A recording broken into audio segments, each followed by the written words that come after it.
Hello viewers, কেমন আছেন? আশা করি সকলেই খুব ভালো আছেন। আজ আমি বলবো আমাদের সবারই খুবই পরিচিত এবং বাড়ির আশেপাশে মিলে যাবে এমন একটি সাধারণ গাছের বেশ কিছু অসাধারণ গুণের কথা, যেটি জানার পর আপনার অনেক উপকার হবে। প্রথমে এই গাছটি চেনার চেষ্টা করুন। এটি একটি গুল্মজাতীয় গাছ। এই গাছটি 3 থেকে 4 ফুট পর্যন্ত উঁচু হয়ে থাকে। এই গাছের কচি কাণ্ডের গায়ে শ্বেত বর্ণের লোম থাকে। এই গাছের শাখা প্রশাখা খুবই কম থাকে। এই গাছের পাতা 4 থেকে 8 ইঞ্চি পর্যন্ত লম্বা হয়। শীতকালের শেষেতে এই গাছে ফুল হয় এবং গ্রীষ্মকালে ফল হয়। এই গাছটির নাম হলো ঘেঁটু গাছ। এই গাছের ফুল হয় সাদা বর্ণের। এই গাছের ফুলের মধ্যে লালচে বেগুনি রঙের দাগ থাকে। এই গাছের ফল হয় কালো রঙের। এই গাছের পাতাগুলি পান পাতার মতো। এই গাছের পাতা, ফুল, বাকল এবং মূল অর্থাৎ শিকড় বিভিন্ন রোগ চিকিৎসায় ব্যবহার করা হয়। এই গাছের 270টি উপকারিতা রয়েছে, অর্থাৎ এই গাছের বিভিন্ন অংশের ব্যবহারে 270টি রোগ সারানো যায়। আসুন এবার জেনে নিই এই গাছের কোন অংশ কোন রোগের জন্য কিভাবে ব্যবহার করতে হবে। 1. টিউমার সারানোর জন্য। শরীরের কোনো স্থানে টিউমার হলে টিউমার ভালো করার জন্য এই গাছটি অত্যন্তই কার্যকরী। এই গাছের ব্যবহারে শরীরের ত্বকের উপর হওয়া যে কোনো ধরনের টিউমার বসে যাবে। তার জন্য প্রথমে এই গাছের একটি মূল অর্থাৎ শিকড় তুলে নেবেন। তারপর শিকড়টি ভালো করে ধুয়ে নেবেন। শিকড়টি পরিষ্কার হয়ে গেলে শিলনোড়া বা পাটায় পিষে শিকড়টিকে বেশ সুন্দর করে বেঁটে নেবেন। বাঁটা হয়ে গেলে ওই পেস্টটি নিয়ে টিউমারের উপর খুব ভালো করে প্রলেপ দেবেন। তারপর ওটির উপর এক ফালি কাপড়ের টুকরো দিয়ে একটু জড়িয়ে বেঁধে রাখবেন। এইভাবে পরপর 7 দিন এটি ব্যবহার করলেই যে কোনো টিউমার সম্পূর্ণই ভালো হয়ে যাবে। 2. যে কোনো চর্মরোগ নিরাময়ে। চর্মরোগ যে কোনো ধরনেরই হোক না কেন, এই গাছের ব্যবহারে চর্মরোগ সম্পূর্ণই ভালো হয়ে যাবে। শরীরে হওয়া যে কোনো ধরনের চর্মরোগ সারানোর জন্য এই গাছটি অত্যন্তই উপকারী গাছ। তার জন্য প্রথমে এই গাছের 3-4টি তাজা দেখে পাতা তুলে নেবেন। তারপর পাতাগুলি অতি অবশ্যই খুব ভালো করে ধুয়ে পরিষ্কার করে নেবেন। পাতাগুলি পরিষ্কার করা হয়ে গেলে পাটায় পিষে একদম মিহিভাবে পাতাগুলিকে বেঁটে নেবেন। তারপর ওই পেস্ট নিয়ে শরীরের যে স্থানে চর্মরোগ হয়েছে সেইখানে খুব ভালো করে মাখিয়ে নেবেন। এটি ব্যবহার করতে হবে রাত্রে শোবার আগে।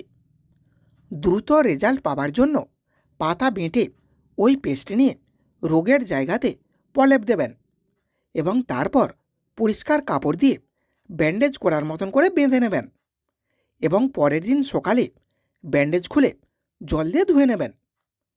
এইভাবে মাত্র 5 থেকে 7 দিন ইহা ব্যবহারে যে কোনো ধরনের চর্মরোগ সম্পূর্ণই সেরে যাবে। 3. রতিশক্তি বৃদ্ধির জন্য। পুরুষদের রতিশক্তি বৃদ্ধির জন্য এই গাছটি অত্যন্তই কার্যকরী একটি ভেষজ দাওয়াই। এই গাছের ব্যবহারে পুরুষ মানুষদের রতি দুর্বলতা লোপ পাবে। তার জন্য প্রথমে এই গাছের 1 মুঠো ফুল তুলে নেবেন। তারপর ফুলগুলি ভালো করে ধুয়ে পরিষ্কার করে যে কোনো উপায়ে থেঁতো করে নেবেন। থেঁতো করা হয়ে গেলে ওখান থেকে রসটি আলাদা করে নেবেন। তারপর 5 ml রস নিয়ে 1 কাপ গরম দুধের সাথে মিশিয়ে খেয়ে নেবেন। এটি খেতে হবে সকালে খালি পেটে। এইভাবে একটানা 21 দিন ইহা গ্রহণ করবেন। এর দ্বারা পুরুষ মানুষদের বীর্য ভীষণ মোটা হয়ে যাবে, বীর্যের ঘনত্ব বৃদ্ধি পাবে এবং রতিক্রিয়াতে লিপ্ত হলে বীর্যপাত হতে অনেক অনেক দেরি হবে। 4. পেটে কৃমি ধ্বংস করতে। পেটে থাকা যে কোনো ধরনের কৃমি মেরে ফেলার জন্য এই গাছটি খুবই উপকারী। এই গাছের মাত্র একবার ব্যবহারই পেটে থাকা সমস্ত কৃমির মৃতদেহ পায়খানার সাথে বেরিয়ে যাবে। তার জন্য প্রথমে এই গাছের 2টি পাতা তুলে নেবেন। তারপর পাতাগুলিকে অবশ্যই খুব ভালো করে ধুয়ে পরিষ্কার করে নেবেন। পরিষ্কার হয়ে গেলে শিলনোড়া বা পাটায় রেখে একটু থেঁতো করে নেবেন। থেঁতো হয়ে গেলে ওখান থেকে রসটি 1 চামচ বের করে নেবেন। তারপর 2 চামচ জলের সাথে ওই 1 চামচ রস মিশিয়ে খেয়ে নেবেন। এটি খাবার নিয়ম হলো সকালে খালি পেটে। এইভাবে 2 থেকে 3 দিন খেলেই পেটের ভিতর একটিও কৃমি জীবিত থাকবে না। আর যদি সঙ্গে সঙ্গেই রেজাল্ট পেতে চান, তাহলে এই গাছের পাতার রস যে কোনো উপায়ে মলদ্বারে 2 ফোঁটা প্রবেশ করাতে হবে। তাহলে সঙ্গে সঙ্গেই উপকার পাওয়া যাবে। 5.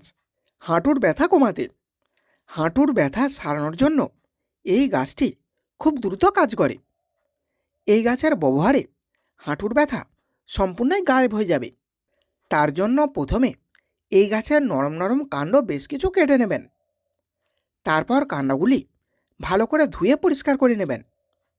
পরিষ্কার হয়ে গেলে যে কোনো উপায়ে কাণ্ডগুলিকে থেঁতো করে 5 চামচ রস বের করবেন। তারপর ওই 5 চামচ রসের সাথে 1 চামচ গুঁড়ো হলুদ মেশাবেন। তারপর ওটিকে একটু গরম করে কুসুম গরম থাকা অবস্থায় হাঁটুর উপর মাখিয়ে মালিশ করবেন। হাঁটুর ব্যথা ভালো করার জন্য এই গাছটি অত্যন্তই উপকারী। এটির ব্যবহারে হাঁটুর ব্যথা সম্পূর্ণই সেরে যাবে। এইভাবে দিনে 2 বার করে 2 থেকে 3 দিন এটি ব্যবহার করতে হবে। 6. জ্বর নিরাময়। জ্বর সারানোর জন্য এই গাছটি অনেক উপকারী। এই গাছের ব্যবহারে জ্বর সেরে যাবে। তার জন্য প্রথমে এই গাছের 3টি পাতা তুলে নেবেন। তারপর পাতাগুলি খুব ভালো করে ধুয়ে পরিষ্কার করে নেবেন। পরিষ্কার হয়ে গেলে 1 গ্লাস জলের সাথে পাতাগুলিকে সেদ্ধ করবেন। তারপর ওই পানিটি অর্ধেক হয়ে গেলে ঠান্ডা করে খেয়ে নেবেন। এইভাবে সারাদিনে 2 থেকে 3 বার খেলে জ্বর সেরে যাবে। 7. আন্তরিক নিরাময়। আন্ত্রিক হলে পেটের গণ্ডগোল নিরাময়ের জন্য এই গাছটির বেশ কিছু কাণ্ডের ছাল বা বাকল ছাড়িয়ে নেবেন। তারপর ওগুলিকে থেঁতো করে রসটি বের করবেন। তারপর সকালে খালি পেটে ওই রস নিয়ে 1 চামচ খেয়ে নেবেন। এর দ্বারা হজম শক্তি বৃদ্ধি পাবে এবং পেটের গণ্ডগোল সেরে যাবে। এটি খাবার নিয়ম হলো সকালে খালি পেটে 5 থেকে 7 দিন। 8. পেটের যন্ত্রণা বন্ধ করতে। অনেক সময় পেটে মল জমলে বা দীর্ঘদিন ধরে বদহজমে ভুগলে মাঝে মধ্যেই পেটের যন্ত্রণা করে। এক্ষেত্রে এই গাছের মূল অর্থাৎ শিকড় তুলে থেঁতো করে 5 গ্রাম রস নিয়ে 1 গ্লাস ঘোলের সাথে মিশিয়ে খেতে হবে। এর ফলে সঙ্গে সঙ্গে পেটের যন্ত্রণা ভালো হয়ে যাবে।